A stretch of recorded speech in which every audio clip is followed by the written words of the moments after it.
Okay, so first question, who's made a start on their plan? Because I know we've had a session already. Yep, so yeah, if you just put your hands up. Right, everybody. Well, exactly, just pulling together ideas, whether you've put it on paper or not. You've made a start. That's right, everyone's thinking here. Yep. And over there, I moved it. I'll bring it up this way so you can all see it. I wanted to show this, and I'm sure you've probably seen it before. This picture and what it shows us. What can you see in this picture? Frank, what do you see? I see the side profile, what you say, of a lady's face for the hat. So would you say it's a young lady or an old lady? Young lady. I think you can see both at the same time. You can see both at the same time. So for some, this is a chin, Yep. and for some, this is a nose. And this is a chin of an old lady. So it's a useful little game to be able to show that we all see things differently. And that's the exciting thing about design and designers, all seeing the landscape differently and how they choose to demonstrate that, put it on paper, show it, share it with a client or with a community, with the rest of the world. So I'm going to walk you through 5 steps for starting your permaculture design. And the example that I'm using here is a design that I developed for a suburban block. So it's about 1/4 of an acre. And there was very little on the block at all when we went there. And it's been quite a transformation that you will recognise that all of us, at whatever stage we're at, we bring with us a set of ideals or a vision or a purpose of what it is that we're wanting to create for ourselves, for our family, for our community. And that is what is guiding us at that time of developing the design. So here, this was a design that we developed in 2017 when we moved there. That was maybe 6 months after moving in, and recognising that, 6 months isn't very long to observe and interact with the space. So one of the key points that I would like for you to take away from this is to recognise that it's evolving, always. Plans are always evolving, and make the space for that, because your needs change, your family's needs change, and plans are there to grow.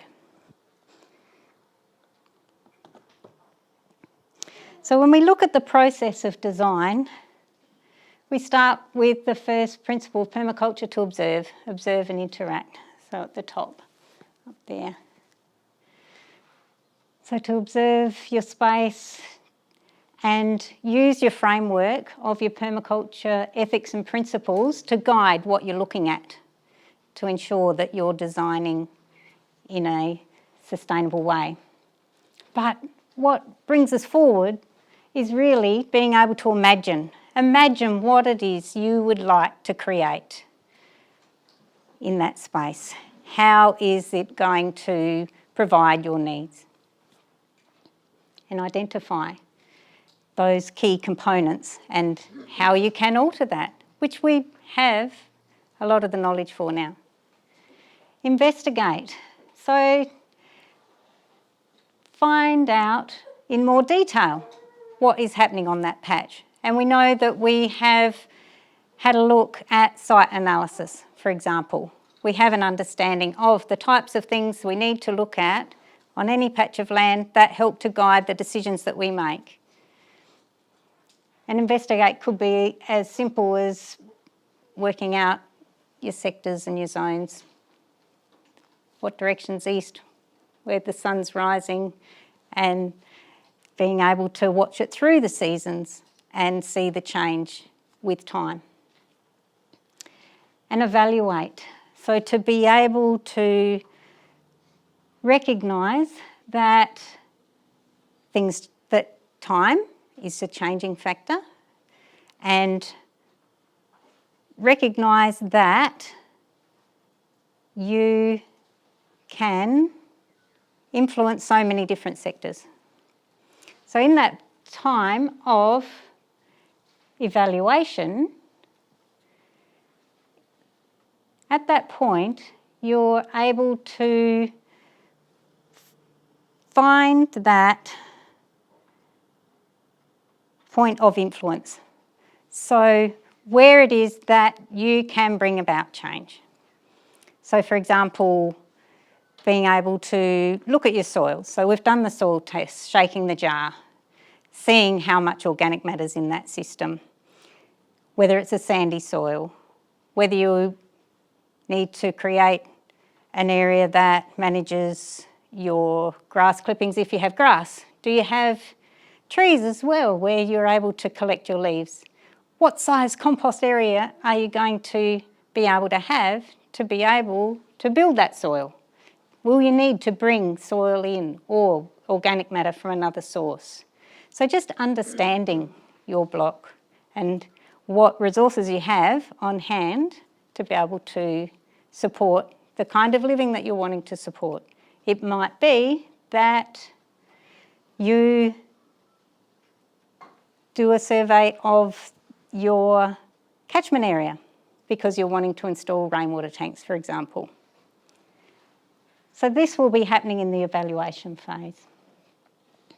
From that, you're then able to list possible actions. Okay, so one of the actions is putting in a rainwater tank and thinking that through, all the stages of that. So you're developing an action plan. And we all know that each of these have many subpoints. It's not just putting in a rainwater tank. There's a whole big process that goes into installing a rainwater tank.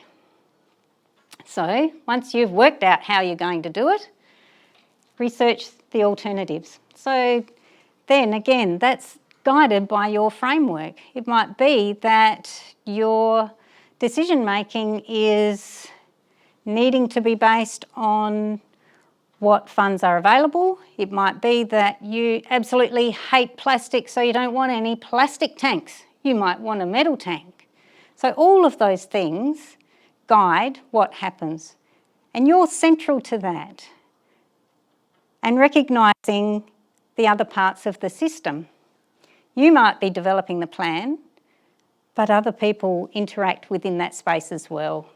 So there's a lot of conversations happening at this time within the research alternatives. There's lots of opportunities to look online for lots of alternatives, but recognising that with the ethics, earth care, people care, fair share, we need to be able to have a framework where it's inclusive and collaborative, and everyone has the opportunity to be able to participate and add to the decision making.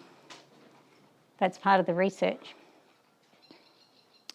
Design plan, so we typically see this as the plan that's drawn, but it could also be a list of things to do, depending on how you choose to operate that works best for you. Some people are very linear and like to see things very structured and organised as a list. That's their chosen form of working that works best for them. Other people are visual and having a map works really well for them. So I'm starting with the point of your own block because that's the place that you know best right now.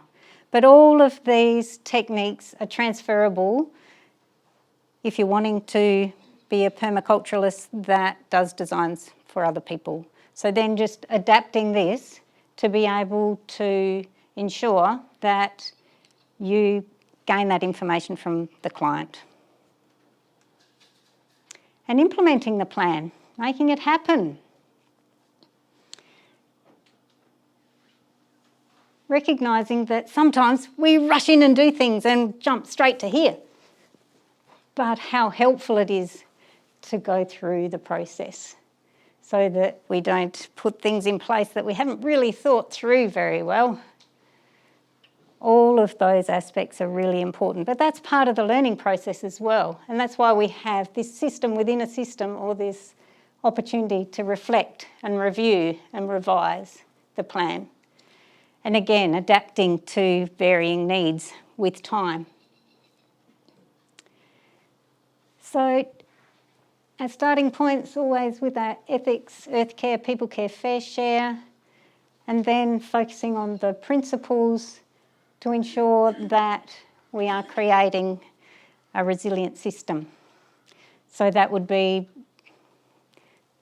also looking at your zones, depending on the area that you're working with. I was giving a talk yesterday at school for seniors garden group, and a lady said, "Oh, but I just have a backyard. Isn't permaculture about big properties?" So, well, yes, it can be about big properties, but it can be about your block, your unit as well. And it's about designing to save energy, putting things in place that are close by so you don't have to move very far to be able to provide your immediate needs. Sectors, looking at your sun sectors to ensure that you're able to maximise production in any particular area.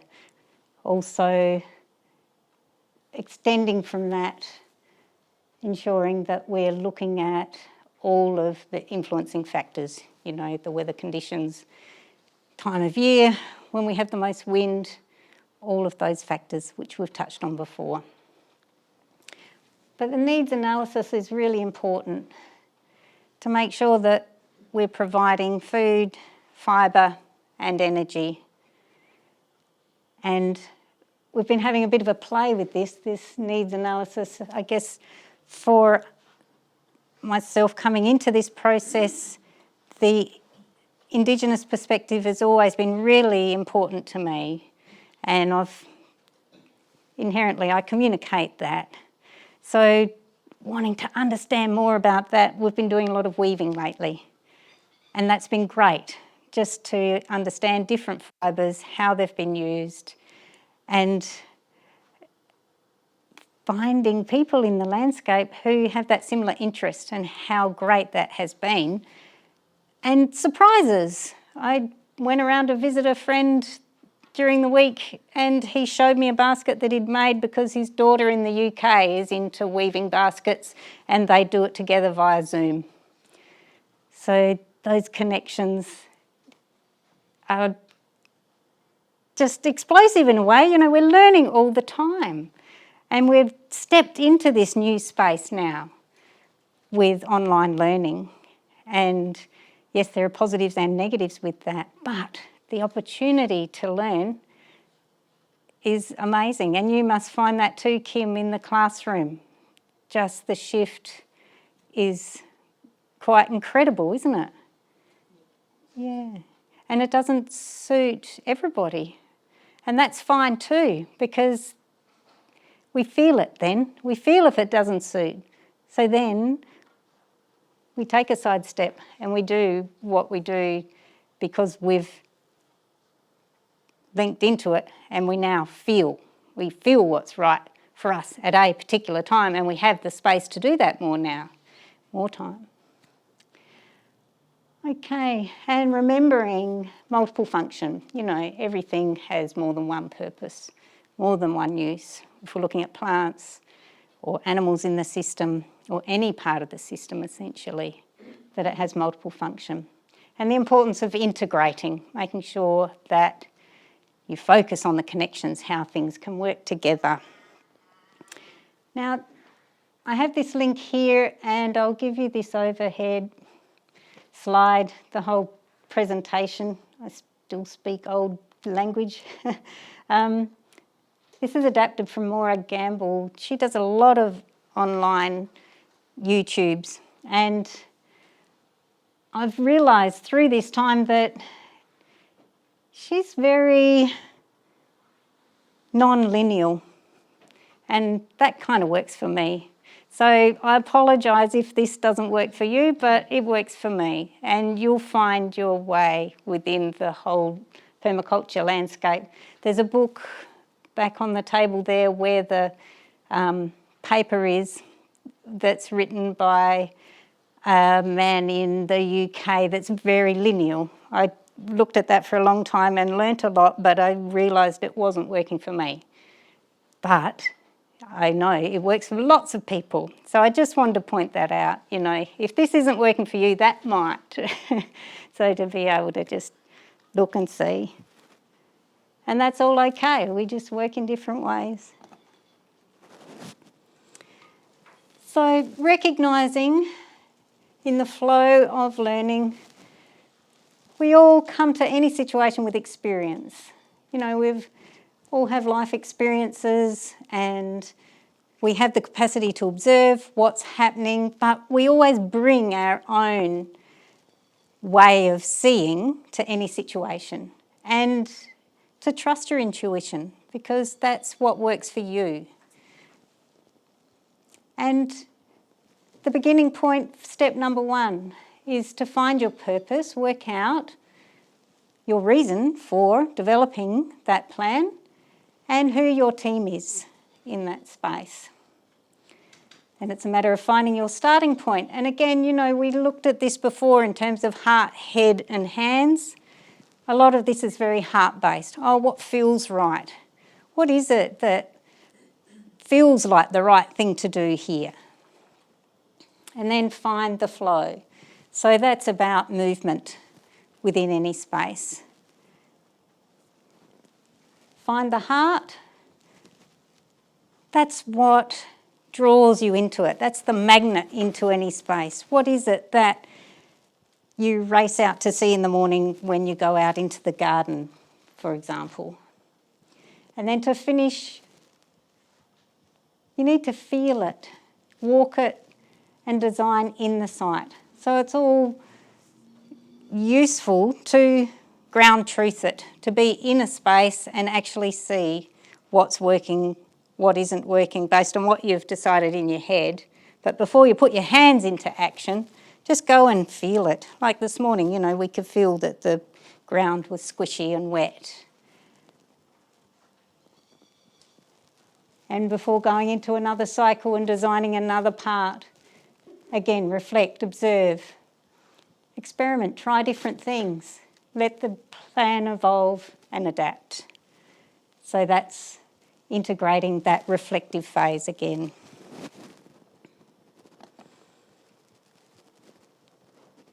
Find your starting point. Well, for us coming into this space, we moved here for many reasons.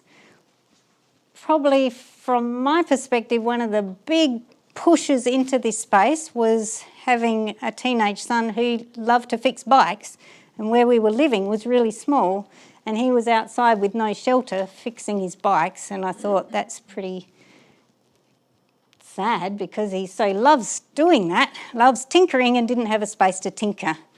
And I will show some selfishness in this as well, that I did have to step over a couple of bikes before I could get to the washing machine. And it was kind of getting a bit awkward. And I figured that, okay, well, let's look at the situation. What can we do to meet everyone's needs? So then we started to look and we found a place. And another big part of it for me was being able to grow food, because where we were living had a huge population of wallabies and possums and fences that didn't work. And I so wanted to grow food. So what's most important to me? Well, growing food was important, and as you can see, this was the starting point. It was a backyard with basically nothing in it. There was a shed, Sorry, I didn't see the shed. Some people would have just seen the shed and said it was great, but there was no life in that garden for me. There were 2 huge, big macrocarpa trees, which looked fabulous in wide open spaces, but in a backyard, they were dropping lots of leaves and they were taking up all the sunshine in that backyard. That was a bit of a transition for me, I must say. Cutting down a tree was not an easy thing to do, but it was a skill that the boys were wanting to learn. So for us, this was a learning space as well. So learning how to safely cut down 2 big trees. But, you know, my resourcefulness was important to me in this space too. Nothing from any of those trees went off the site. All of it was mulched, put into the ground, or turned into garden beds, or turned into usable stumps to be able to place pots on. Some have been left for other creative projects that we haven't quite got to yet. Does anyone else have a few of those? Yeah, that's it. So what's most important? I like to be resourceful and I like to recycle. So some people would see this as really daggy and ugly, but I actually like it, that it's recycled fence palings. And when I see this, I think, well, there's another tree we've saved. We didn't have to cut one down because we're recycling. And again, just being able to grow strawberries close to the house on the deck was a way to be able to test the landscape. Oh, gee, are there possums? Are there other munchies here? If I keep it close to the house, it'll be safer. So that was my starting point because I wanted to grow food. And within our family system, I do most of the cooking, so everyone else benefited from it as well because there was fresh food.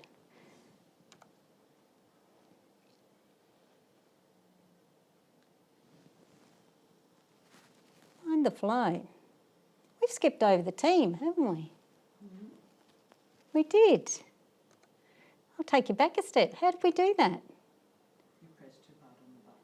That's it. Here it is. Sorry. Find your purpose and your team. Here's the team. And I've explained a lot of that already. In terms of what do you dream your garden to be? Well, it's a space for providing food and fun and an area for people to learn and grow and develop skills.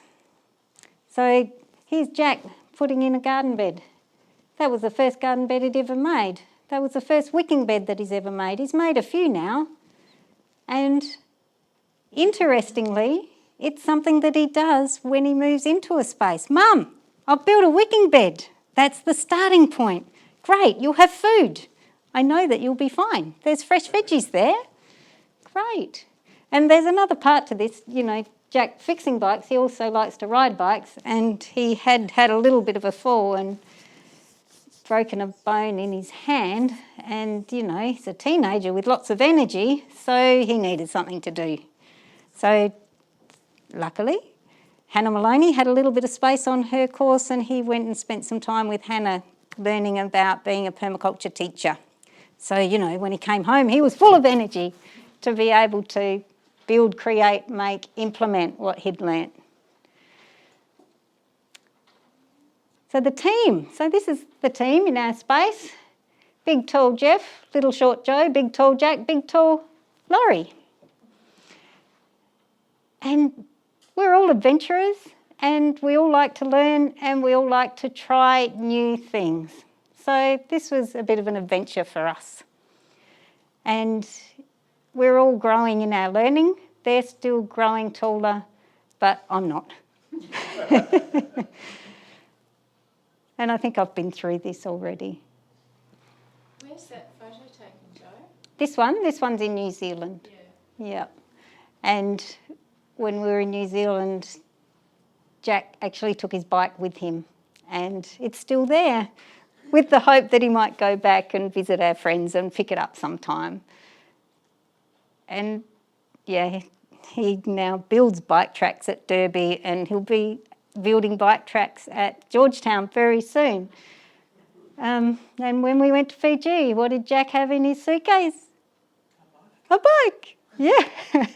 We all went with 23 kilos, and Jack's bike was the first thing to go in. Just pull it apart, put it in. I guess that's going then. And it did. And what a great connector it was. This tiny little BMX bike, Jack on the seat, one friend on the handlebars, one friend on the pegs on the back. 3 of them going down the street. Community. Connectors. So many different ways that works together. And I had a chat with the architect who's doing the design for the site, UTAS site at Inveresk. And he used to be a skate park designer. So there's going to be a skate park in there. Again, building community, how important that is. So that might be what's most important for you, Nick. Maybe. Jack says that too. We did have a little jump out the front that he dismantled and took to Derby and put in the yard there and took it down again. Everything's temporary and movable, right? Yeah. Okay, we'll skip ahead.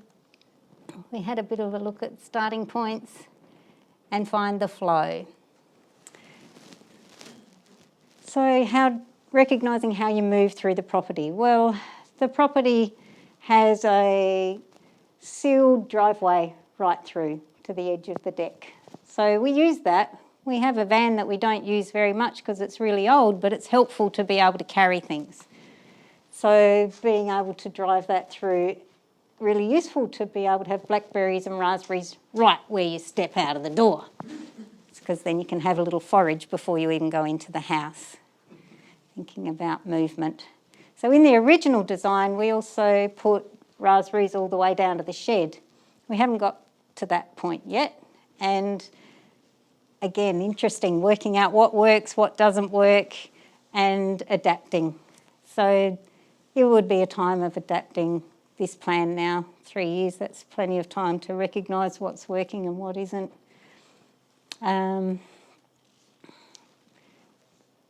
Recognising morning lunches. Things have to happen fast. So to be able to have green veggies right near the door so you can quickly duck out, put them in your sandwich out the door. That's your zone 1. This is probably something that I should have highlighted in the initial part of developing the vision. There's a great big gum tree at the front, and that was part of the selling point from my perspective because I love trees, big eucalypt, and recognising that it was providing shelter for plants underneath it. So I was imagining what I wanted to create was a garden that if a local Indigenous person was walking down the street and saw poa grasses, that they might drop in and knock on the door and say, could I have some poa to do some weaving? I would really love that to happen. Only Judith Rose lives a little bit further up the street, or a few streets over, and she doesn't walk so much. She hasn't done it yet, but maybe with time, that was important to me, that I integrated fibre plants here because I'd had a go at weaving. I don't know much about it. I'm learning. But I wanted to understand about the plants and how they grow and how they can be used in a range of different ways. And also to attract birds because the office is here and I usually have the windows open or the blinds open and I don't always stare at the computer. Actually, I look over it and out the window a lot of the time. And it makes me really happy to see birds in the garden. And there are food plants here as well, local Indigenous food plants, because I know that I don't have to water them. They're adapted to the site.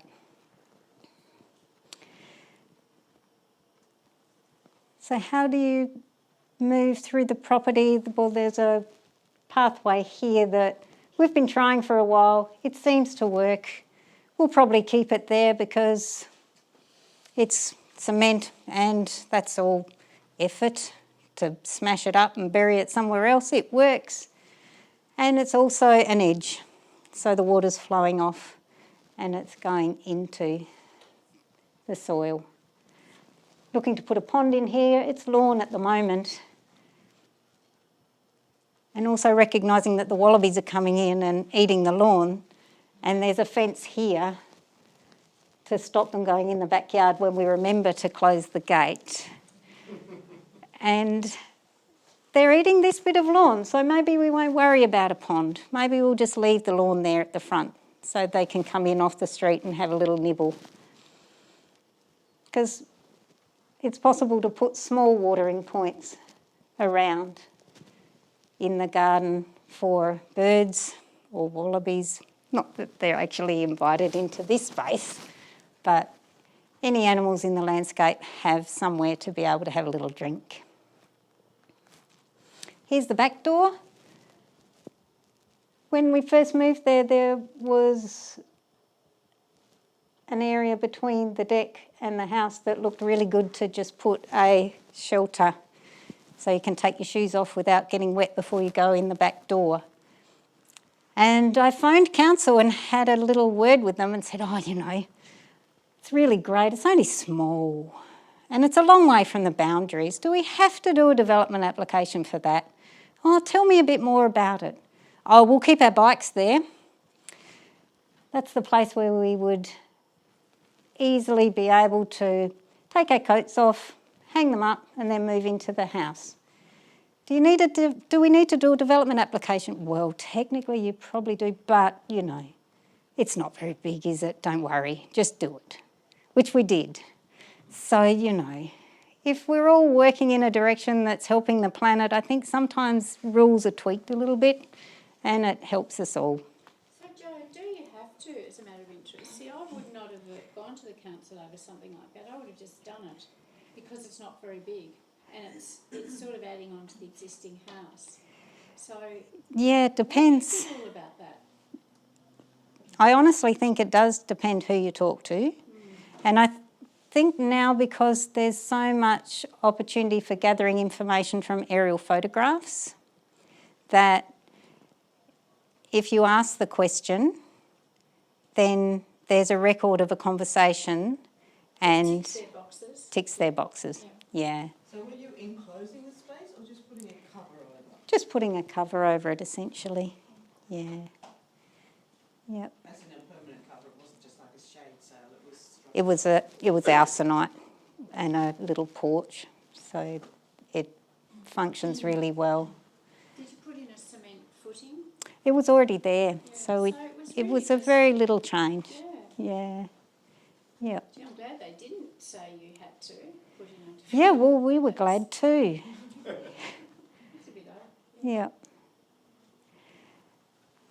So, let's see. Weave the garden in and around how you use the space. So, recognising that with a lot of sport playing, there's a lot of trips to the clothesline as well. So I've actually underplanted the clothesline with strawberries because it's a place that we all visit relatively often, and if it becomes a joyous experience for everyone, it's just, well, they do, and they bring them in. So, oh, and there's a strawberry. So working together. And some people like to put marks on the ground to be able to help to see how things might work. You could use just a dusting of flour, or you could use a rope or string, anything to be able to mark out an area and think, oh, that'll work. Or no, we might need to bring that in a little bit. My daughter painted a whole heap of rocks for me to plan things like that. She garden border, Fantastic. blue and green, pink. Uh-huh. It's all everywhere now. That's your toolbox. Yeah, great. So find the heart part of the garden. This is the central part of your life. What draws you out into the garden? Which was an interesting question to ask myself, because you just do, I just do, and then it's a matter of reflection. Okay, well, this was another one of those fabulous projects that Jack did. And there's many layers for me with this, because you can't see it here because the nasturtiums are in place, but the bottom layer, guess what that's made of? No, it's not actually. Something else that I jump up and down about. Yeah! Eco bricks. So it's made of eco bricks. The 2 litre milk containers filled with plastic, covered in cement, chicken wire and then cement, and it acts as a heat bank because the north sun is coming in from this direction. This kind of looks a bit daggy, this plastic, but you might have noticed in the original plan there was a greenhouse, and I hadn't predicted that that tiny little gap down the side of the house that's on the southern side of the house, that the wind rips through there very occasionally, and that kind of collapsed. But you know, that was cheap from Bunnings. At the time at the other house it was a small space, and that was the time that I had, and it served its purpose. But now it's being upcycled into a new one. So everything that blew down is now being reused in different ways. And there are some windows that came from Up Tippity. And they look like they're almost double glazed, that they are the doors of fridges. So it makes it really warm in that space, but also having space at the top to be able to let air flow out. And this was his first job of ever building a little shed. So, you know, it's a bit like keeping that first lock of hair in an envelope for me. This is a special place, and I love hanging out there in the winter time because it's really warm. But also, I love to have a cup of tea. So in the morning I'll walk down to the herb garden, and even if it's just I'm here in the garden, I can hear the birds and I'm collecting. I'll go into the busyness very soon, but I'll just take a few moments in this space. And that's right near the back door. Kangaroo paws, I love native flowers, and it's very bright and bold at the front of the street. And artichokes, that for me was an adventure. I hadn't grown artichokes before, so there were many days where I wandered down and have a look. How are you? Aren't you growing well? That's fantastic. Oh, gee, it's a bit sunny today and I've only just put you in. I better put a shade over. And the daisies, well, this is another one of those little heart connections, intergenerational. When I was really, really little, that was my job. My mum would give me a pair of secateurs and I'd go out and I would dehead the daisies. So every garden I have everywhere always has daisies. And my mum laughed when I told her that. She'd forgotten, but I hadn't. And I still have the same coloured secateurs, the same as my mum's coloured secateurs. But each of these you can visualise as a set of outdoor rooms. Each is designed in its own way to serve a particular purpose within your vision or your design.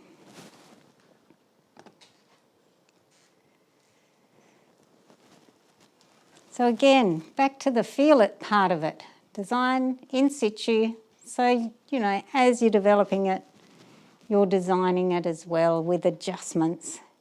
But how important it is, this is probably more relevant if you're designing for someone else. You know, we can pull a map off of list, but it's not until you're actually there that you can really understand what's happening in the space. This is a bit skew-whiff because I haven't learnt how to tilt that photo a little bit, but that's the yard now. in 3 years. And, you know, there's still a long way to go, but that's all good. There's now fruit trees. That's a happening thing. There's the daisy hedge. That's a nice place to visit. There's some wormwood hedge, which is working to be able to deter insects in the garden.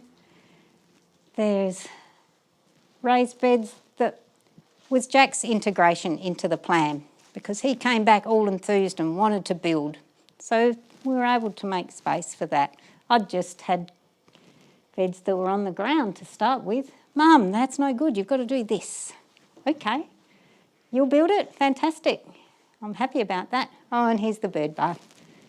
And it's there because if I'm standing at the sink washing the dishes and there's birds there, it always makes me smile because they're coming in for a bit of a drink before they go off somewhere else in the landscape. So I walk it and take the time to feel it, because that's what keeps me going back outside all the time. And not forgetting that, how important it is to experience the outdoors.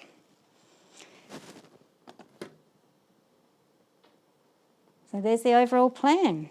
That's stage one. I'd say that's stage one. That was 3 years ago. It's very much a concept plan, you know. And we see here local Indigenous understory, fibre plants, habitat and aesthetics. Okay, well, what actually is that? And that's what we're going to be looking at, actually giving detail to the plan. What are the species? How far apart do they need to be? How much water do they need? Do they need to be on a bit of a slope? Because here's a natural drain. And we've been there long enough to see how the eucalypt impacts on that space. Huge, big impact, because it's a huge eucalypt. But it brings so much joy. So many birds use that tree. It's been a point of, what's the word? Anger's the word that pops out for me, because that was what was felt in that moment when the neighbour raced across and said, when council came to look to prune it, when the arborist came to see whether it was balanced, and he came stomping over from just here and said, you should cut that down. Don't listen to her. It's not hers, it's yours. It's like, really? Well, these are the guys from council who care for trees. They're here because they care about the tree and they want to make sure that the tree is going to be okay. And it was interesting to watch that process, to see how council interacted with the angry man who cuts the man ferns that go over the fence as soon as they go over, because that's the way that he enjoys a garden, with no leaf fall. That's his understanding of a garden. So this eucalypt tree where the leaves fall over here, that's his unhappiness. My happiness, his unhappiness. Where's the boundary? The boundary's here. But, you know, it seems okay for now. And I give it a hug now and again. I guess that helps. And I know that council's on my side, but, you know, we all deal with those things all the time because of boundaries through the landscape and seeing things differently. Okay, so yes, stage 2 that we'll be working towards. Add the detail. That'll involve a bit of research. So I've brought lots of books here that can give a few ideas. There's lots online as well. I'm sure that you are all familiar with that. But you're all going to be adding depth to an initial design from your understanding of permaculture, which we're all developing all the time. So any questions?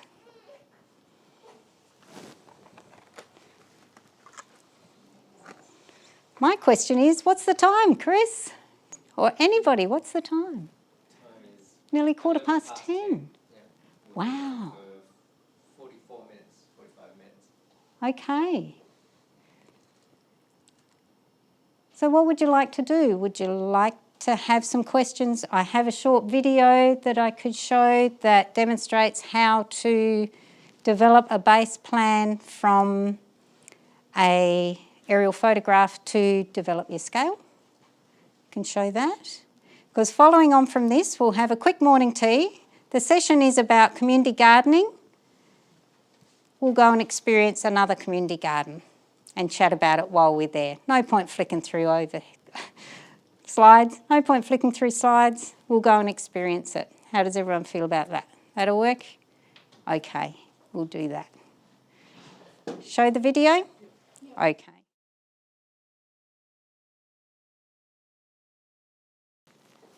How many was that? 6 videos a week. He said 6 videos a week. I did have a little look at the array of videos, and one of them was selling the farm. So I kind of wonder if 6 videos a week might have been too many. That's a big drain, right? To put yourself in that space every day for a long time. I just wanted to highlight that. I didn't watch those ones because, we were focusing on other things towards positive solutions, and that might have been, they might have outgrown that space. But, that was my feeling that, wow, every day. I know I couldn't do that. But, it was his motivation. It worked for him. So work out what works for you in your space and where you want to go and what you want to do. So any questions? And I know that Hannah Maloney's done a really good blog on a similar process of making a scale from a list map. Very clear if you would like to go down that path. What I liked about this one was how using a whiteboard made it really simple to try something in a different space, to see how it looked. Actually, no, I don't like it there, I'll bring it back here. It makes it easier. You could also do, if it's permanent structures, you can put it in with permanent pen. That's right. So you're not going to wipe it off by accident. Yep. And you could also use, you could stick things on there if you wanted to, because they're magnetic, aren't they? Yeah. But you can take permanent marker off by scribbling over it with a whiteboard marker when it comes off. And Chris, you did yours on your iPad, didn't you? And that worked really well. Did you want to explain, or if people would like to use that technique, perhaps they could have a chat with Chris about that? Yeah, chat to me if you want to hand that. It worked well. My problem is that Google Earth, Google Maps are not up to date with the property. Right. True. That's right. Remember what happened our first day here? The centre wasn't even on the map. Gee, anyway, that's right. And for me, most of my thinking space around planning goes to Fiji, where there's no internet, and it's a matter of walking and seeing and measuring and putting it on a map. So that's why I tend towards the very simple approach, because it works for me. But recognising. Exactly. That's it, yeah, because it's in the walking that you absorb at so many different levels. There's the feel and there's even the smell of the soil when you're walking across it, things like that. It's such an important part of the whole system to be able to go on site and see what's happening. I do like how you see a lot of people drawing their plans and colouring in with pencils, and it's a full artwork as well. Exactly. A plan. Yeah. Yep. And that's the heart, that beautiful expression. And that's great too. So any of those types of plans, you all pass. I just wanted to communicate that, right? So relax. And please have a look at that video by Morag, because she also goes through a section of overcoming that angst. Because I think we all feel that too. It's like, oh, gee, we'll put the, oh no, that's not right, rub it out, start again. And it's just working through it, and then you're there. But sometimes, just about to say, oh gee, I'll go and do that, because it's that little bit too hard. If you're not someone who naturally draws as part of your health and well-being, which is a great way of expressing that I would love to learn more about.